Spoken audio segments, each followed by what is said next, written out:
Fantasmas. ¿Hay vida tras la muerte? El déjà vu.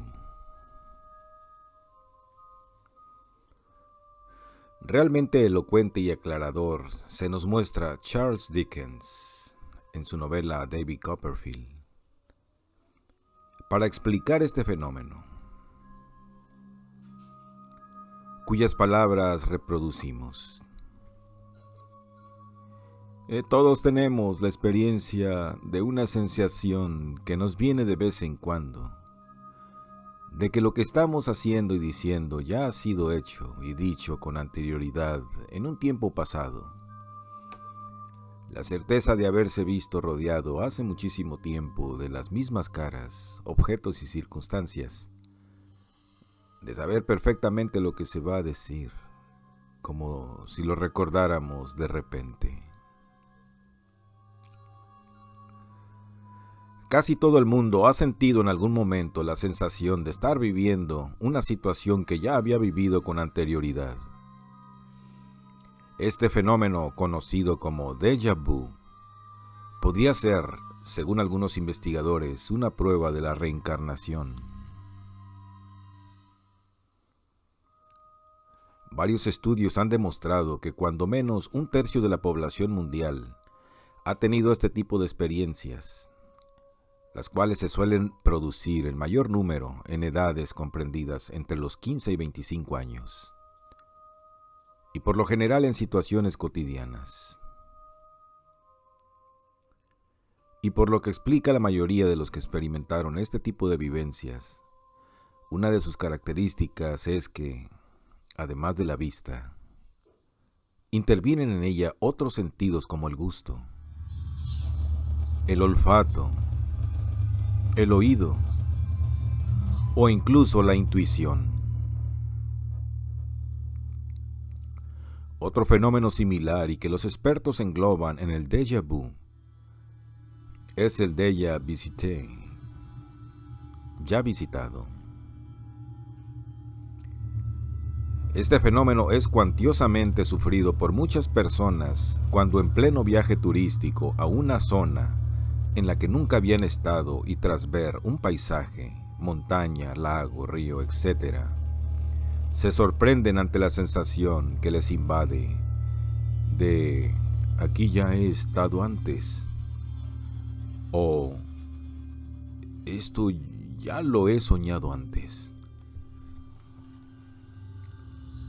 Que esta sensación existe es algo irrefutable, pero el saber a qué es debida es algo que aún no ha obtenido respuesta por parte de psicólogos y parapsicólogos que han dedicado y dedican toda su vida profesional al estudio de este fenómeno. Las explicaciones que se han dado son de lo más variado y se hace imposible el aceptar una y rechazar las demás,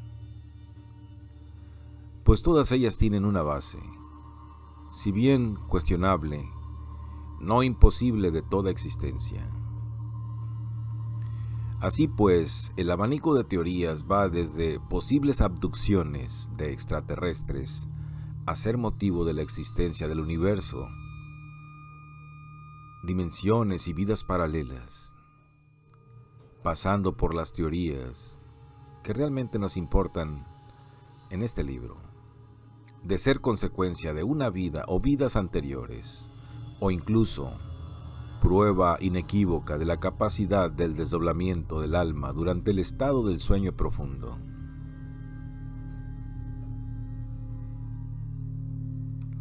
La reencarnación tras la muerte.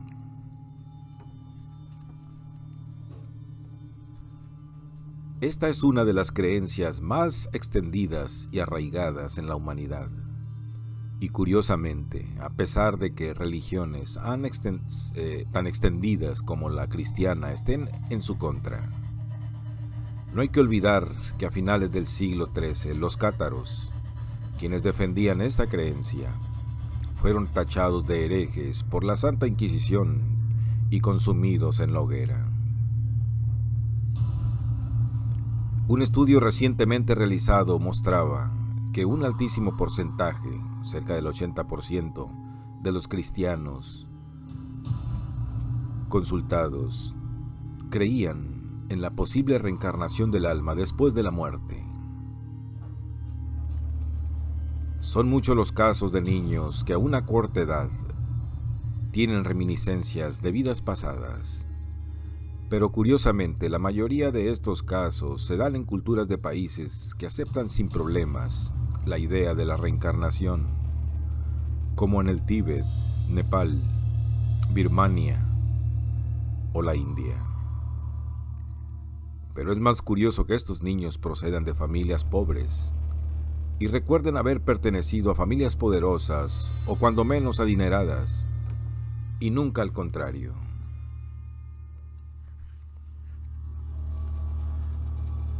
No es por tanto de extrañar que uno de los casos más espectaculares, documentado y comprobado, sea el de una niña nacida en el seno de una humilde familia en la India.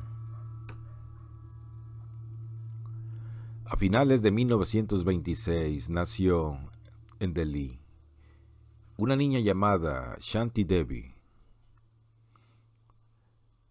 A muy temprana edad comenzó a hablar de una manera excesivamente reiterada sobre la existencia anterior, al parecer desarrollada en la ciudad de Mutra, ciudad que se halla a unos 150 kilómetros de Delhi. Afirmaba haber comenzado su vida anterior en 1902 con el nombre de Lutji, haber pertenecido a la casa de Chauhan y haber contraído nupcias con un comerciante de telas con el que había tenido varios hijos. Al principio los padres no le hicieron caso, pues pensaban que este tipo de fantasías se le pasarían con la edad, pero con el paso de los años esa actitud no remitía, dando gran cantidad de datos y detalles. En un momento dado a los padres les empezó a resultar cuanto menos preocupantes.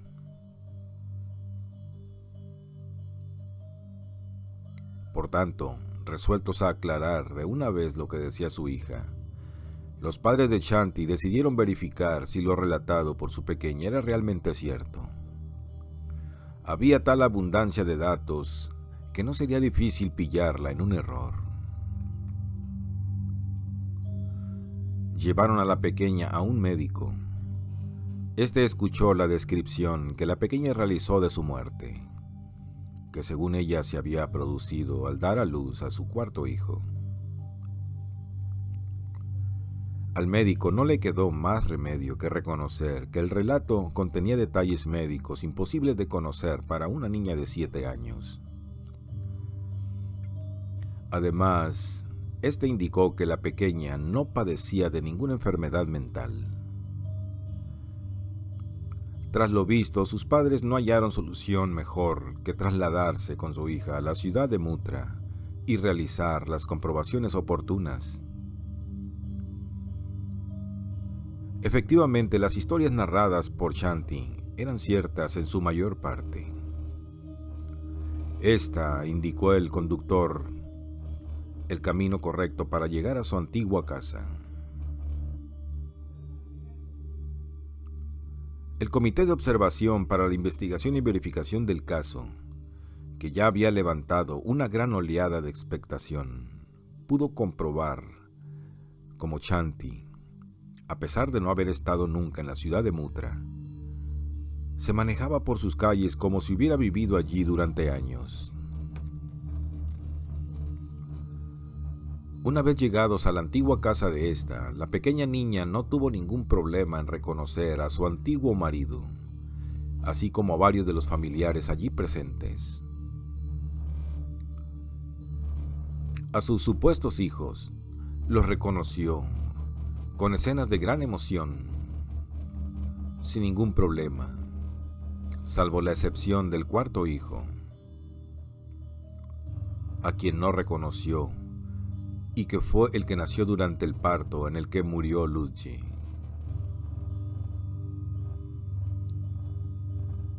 El asombro en los observadores y familiares era continuo.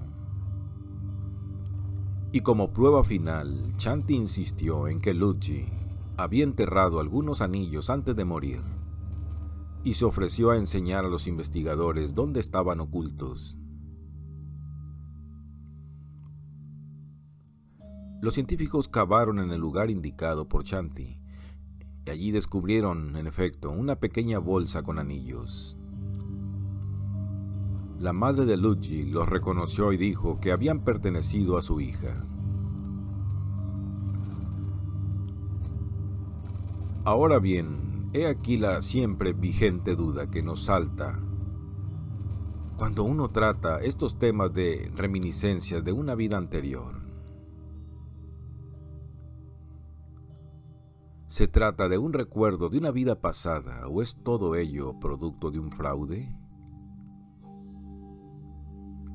Se nos hace difícil creer que exista tal fraude, al menos en este caso particular, pues la existencia de varios grupos distintos de observadores, de quienes no vamos a poner en duda su profesionalidad, son clara muestra de que no se habría podido llevar a cabo ningún fraude que pasara inadvertido a tantas personas distintas.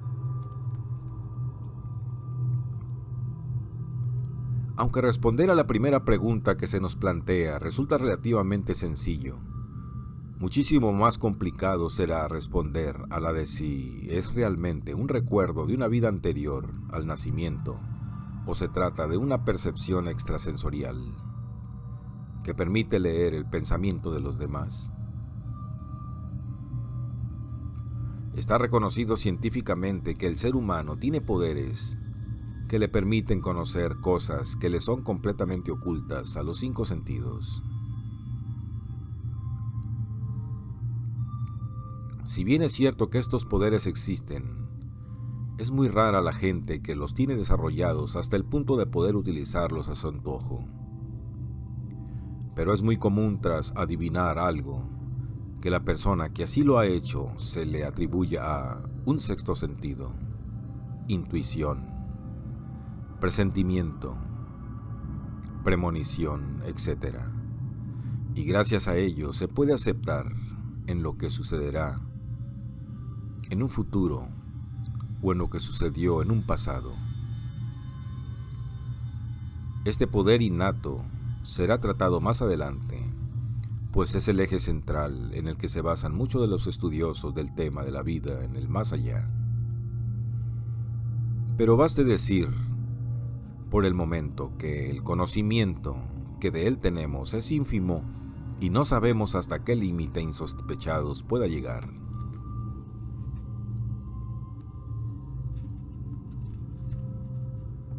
Así por tanto, la pequeña Shanti bien pudiera haber conseguido toda la información necesaria para hacer creer a quienes la rodeaban de su vida, como Luigi, a través de haber leído, voluntaria o involuntariamente, la mente a aquellos que conocían las respuestas. Aunque hay que reconocer que esta teoría también tiene un punto débil, y es que la jovencita Shanti no pudo averiguar quién era el cuarto hijo, cuando todos los allí presentes sí lo sabían. O como pudo haber sabido del lugar exacto en que Luigi había enterrado las joyas. Pues si alguien más lo supiera, dudamos que éstas siguieran estando en el mismo lugar después de 7 años.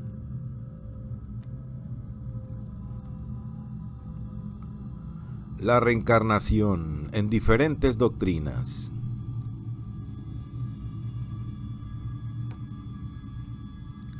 Para la mayoría de las doctrinas, la vida en este mundo material no es más que un proceso de aprendizaje para el espíritu. Este aprendizaje, como veremos a continuación, es, para la mayoría de las religiones y creencias, algo cíclico. Algo que se va repitiendo vida tras vida, y que después de un aprendizaje o purificación completa, hace que el espíritu pueda alcanzar el paraíso sagrado donde todo es perfecto y armonioso. Así pues, analizaremos las doctrinas más importantes y su visión sobre la reencarnación tras la muerte, pues todas ellas defienden, al menos, la existencia de vida tras la muerte.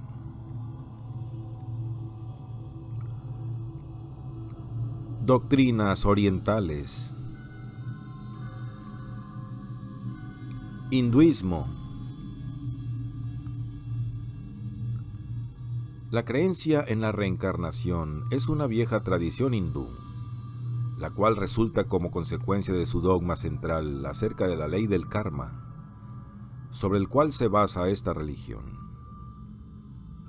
Por tanto, explicaremos de forma llana y asequible para nuestro lector que el espíritu individual de cada persona, Atman, se encuentra encerrado dentro del cuerpo, particularmente el de un humano, al cual utiliza como mero instrumento, actuando así bajo formas que no le son propias, pensamientos, emociones, etc., confundiéndose con ellas, entrando así en el camino de la ignorancia y el dolor.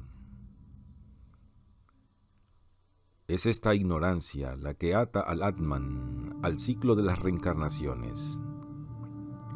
Para que el Atman quede liberado, debe dejar de identificarse con este mundo terrenal y encontrar su verdadera naturaleza identificándose con el espíritu superior, Brahman. Esta identificación o adquisición de conocimiento supremo se hace paulatinamente a través de varias vidas terrenales. Estas vidas a través de la reencarnación pueden producirse en el cuerpo de un animal o de un humano, y dentro de los humanos pueden ser en distintas clases sociales, y dentro de cada clase social puede ser en uno u otro sexo, siendo una mujer sin casta social la peor de las reencarnaciones posibles. La reencarnación en alguno de estos niveles depende del karma que el Atman de cada uno haya adquirido en las vidas anteriores. Este karma puede mejorarse o empeorarse dependiendo de la actitud de cada uno durante su estancia en el mundo terrenal. Así pues, podemos decir que el karma es como un registro personal en el que quedan grabados todos nuestros actos a lo largo de las distintas reencarnaciones. Taoísmo.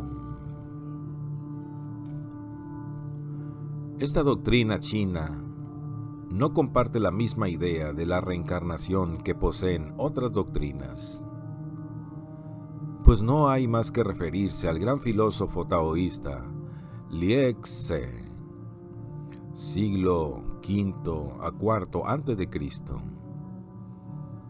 quien en su teoría sobre la vida y la muerte nos lo explica claramente. Sabemos que adherirse a la vida y sentir espanto por la muerte no es razonable, puesto que vida y muerte no son más que fases sucesivas de un mismo proceso. Todo sucede dependiendo del medio y el ambiente, por etapas que se suceden una tras otra sin que la esencia cambie. Al morir, el hombre vuelve a entrar en el telar cósmico y el vaivén de la aguja tejedora. Esto es la serie inagotable de reencarnaciones. Vuelve a comenzar para él. Todos los seres salen de la hilandería cósmica para volver a entrar y luego volver a salir. Apreciamos pues la gran similitud de este pensamiento con la afirmación de la física moderna, que dice que nada se crea ni se destruye, sino solo se transforma. Merece especial atención también la teoría de Huainang Tse, siglo III a II a.C., en la cual nos dice que el hombre está compuesto de partes materiales, una más sutil, que es una partícula del cielo. a la que llamamos Shen o Hum, y otra más tosca, que es una partícula de tierra, a la que llama Pai. En cada una de estas partículas está contenida una fuerza, un alma material. Si el cuerpo muere antes de tiempo, el alma superior, Shen, inmadura todavía para fundirse con el cielo, pasa a vivir de forma errante, dando lugar a los demonios, fantasmas o entes voladores. Por el contrario, si este Shen, por un exceso de pasiones o una acción incontrolada de la mente, se consume, el cuerpo queda solo sostenido por un alma inferior, dando esto lugar a la locura. Cuando el hombre se ha comportado bien durante su existencia y llega al término natural de ella, ambas almas se desprenden simultáneamente, volviendo cada una a su fuente original, y desde allí surgirán de nuevo, para animar a otros seres en una cadena sin final.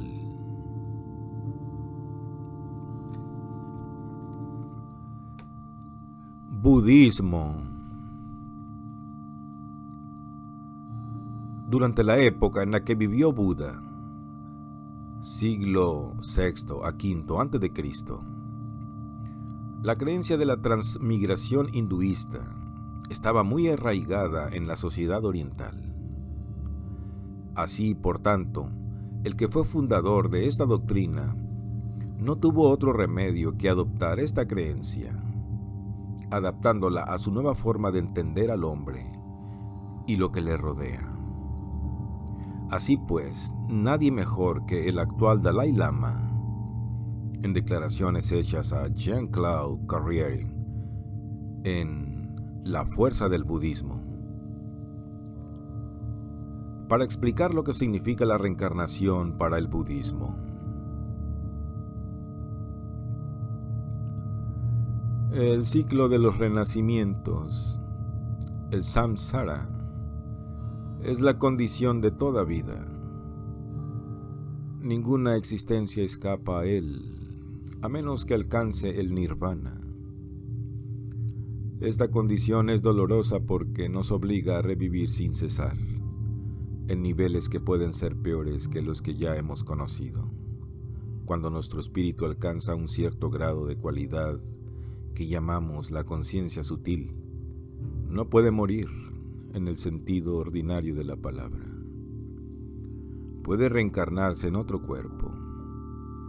Es el caso de los bodhisattvas, que en la misma puerta del nirvana prefieren renunciar a él y permanecer en el samsara para continuar ayudándonos. Lo que se reencarna es el espíritu sutil, pero a este espíritu no le llamamos Atman. Lo que es eterno por esencia no es el alma, como ustedes, los cristianos, lo llaman. Nosotros no reconocemos ninguna esencia particular, ninguna entidad independiente y estable ligada al individuo. Nuestra conciencia está en cambio perpetuo. Nada es permanente. Nada se puede transmitir sin profundas modificaciones.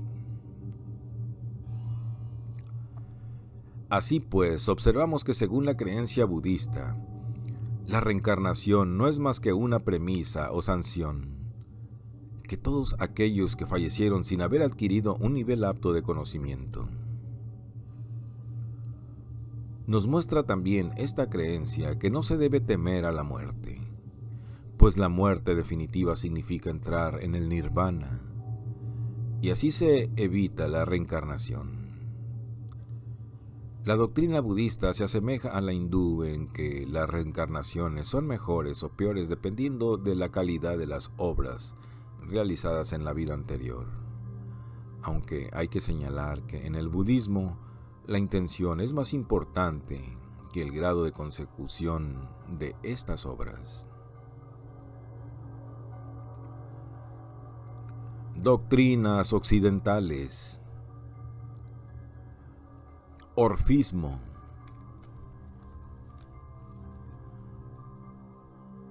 El orfismo fue una corriente religiosa cultural que surgió en lo que hoy es Grecia, antes del siglo VI a.C. La creación de esta doctrina se le adjudica a Orfeo, legendario poeta tracio. Esta religión gira en torno a la reinterpretación del mito dionisíaco de Dionisos Zagreo, en el cual se nos narra la historia de un niño, Dionisos, que fue descuartizado y devorado por los titanes, que a su vez fueron reducidos a cenizas por obra de Zeus. Puesto que el hombre surgió de esas cenizas, la naturaleza humana posee una influencia doble, una malvada o titánica y otra divina. La del niño Dionisos, quien había sido devorado por los titanes. Así, por tanto, los órficos establecieron que el hombre nace con una especie de pecado original, producto de la esencia titánica de que está compuesto. Por consiguiente, es obligación del hombre purificarse de ese pecado original. En caso de no conseguirlo, al morir, este es castigado en el infierno. Y según uno de los adeptos más aventajados de Orfeo, Píndaro, en las Olimpiadas II, pasa esto. El alma debe ir al infierno y a la tierra para así purgar sus errores, y ello debe completarse durante 3 ciclos antes de poder aspirar a los campos elíseos.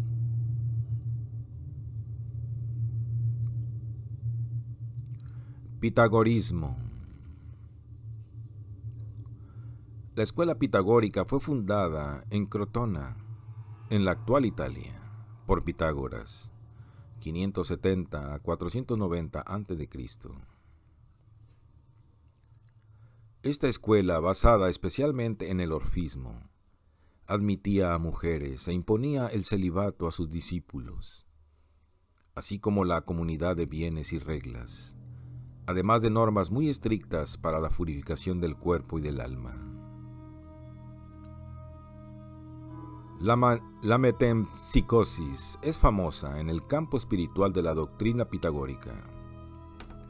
En ella, e imitando de forma clara al pensamiento orfista, se indica la existencia de la transmigración de las almas, diciendo también que el alma es inmortal y que está destinada a unirse con el alma suprema o universal tras haberse encarnado de forma sucesiva en varias cárceles corpóreas. Todo esto a causa de una culpa originaria que debía purificarse hasta la limpieza total o catarsis. Como apreciamos las similitudes de este pensamiento con su predecesor, orfismo, son cuantiosas. Y su diferencia fundamental radica en que la escuela pitagórica introdujo a la ciencia, en especial a la música, como elemento purificador del alma. Platonismo. Esta corriente filosófica fue creada por Platón, 427 al 347 a.C., quien se inspiró en la tendencia órfico-pitagórica que ya existía en toda Grecia, para crear su teoría de la reminiscencia, anamnesis, la cual acredita la preexistencia del alma respecto a la vida del cuerpo. Así pues, en su segunda obra, Fedón, nos explica que el alma, antes del nacimiento, está en contacto con el mundo de las ideas, un mundo perfecto donde se albergan todos los conocimientos existentes y por haber, y conserva de él un recuerdo borroso, y es gracias a la reminiscencia como el hombre recupera la visión original y puede conocer las formas inteligibles existentes en el mundo de las ideas. Así vemos que en esta teoría, saber equivale a recordar. Para Platón, la prueba que afirmaba su teoría era que algo tan perfecto como los conocimientos matemáticos no podían alcanzarse mediante algo tan imperfecto y engañoso como los sentidos. Por consiguiente, era necesario que el alma encontrara en su interior la verdad que siempre había poseído. Platón, al igual que sus predecesores griegos, estableció las diferentes reencarnaciones como algo necesario para borrar la culpa original y así posibilitar al alma el acceso al mundo de las ideas, acceso que tras un tiempo indefinido terminaba en una nueva caída del alma que volvía a ser prisionera de un cuerpo durante varias reencarnaciones sucesivas. Catarismo. Esta secta religiosa cristiana que se difundió por Europa Central entre los siglos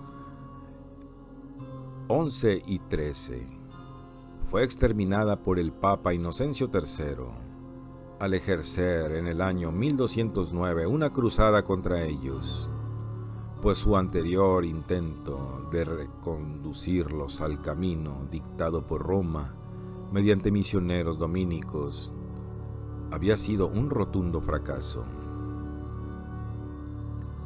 Su creencia sostenía que el mal era tan necesario como el bien, y que los ángeles oscuros no lo eran por decisión propia, sino que habían pecado, y esos pecados eran los que los ataban al lado del mal. Fue tras el combate ejercido en el cielo, cuando Satán capturó a una inmensa cantidad de almas o ángeles. Estos ángeles prisioneros son retenidos por Satán, quien los reserva con el objeto de introducirlos en cuerpos humanos cuando se produce un parto. Estas almas han de encamarse obligatoriamente para ejercer un aprendizaje pasivo que se sucederá varias veces hasta que el alma pueda escapar así de la esclavitud del mal. Nos encontramos, pues, con que la dinámica de los procesos de reencarnación, según la doctrina cátara, no puede terminar hasta que todas las almas existentes hayan sido liberadas. Cristianismo. La creencia o no de la reencarnación en el cristianismo es uno de los temas más complicados de tratar. Hubo personajes influyentes de esta religión que abogaban por la existencia de una vida anterior al nacimiento y por consiguiente la reencarnación, como bien se refleja en una carta de San Agustín enviada a San Jerónimo a finales del siglo IV, en la que, tratando el tema, éste indicaba en su carta de forma sutil su opinión al respecto. No pudiendo Dios crear más que el bien, es muy posible que estos recién nacidos hayan adquirido sus defectos en una vida anterior. También cabe destacar a los miembros de esta doctrina que se oponían a tal creencia. Un vistazo al Antiguo Testamento, en un intento de esclarecer este tema, nos depara incluso mayores confusiones. Hay que tener en cuenta que las doctrinas impartidas por Jesucristo estaban ampliamente influenciadas por las creencias de la época y el lugar, es decir, por los esenios y los fariseos. Estas creencias omitían por completo la posibilidad de que el alma pudiera reencarnarse, y lo único que admitían era que al fallecer el alma o bien iba al cielo o si no al infierno, y que llegado el fin de los días se produciría el día del juicio final, día este en el que todos los muertos volverían a tomar vida para ser juzgados. pero no se indica nada de que este alzamiento de los muertos pudiera ser considerado como una reencarnación. Otro punto que lleva fácilmente al engaño en el Antiguo Testamento, engaño que se ve reflejado en las bases que tomaron gran cantidad de investigadores de Tlema, es la definición que se le da al acto de ser bautizados, puesto que la utilización de la palabra palingenesia para difundir esta regeneración o renacimiento, poco a más bien nada tiene que ver en el significado que esta misma palabra tiene en los pensamientos precedentes tanto de Anaximandro, de Pitágoras o de Heráclito, en la que se define de forma clara la idea de devenir perpetuo que pasó a generar la teoría de la metempsicosis o traslado de las almas.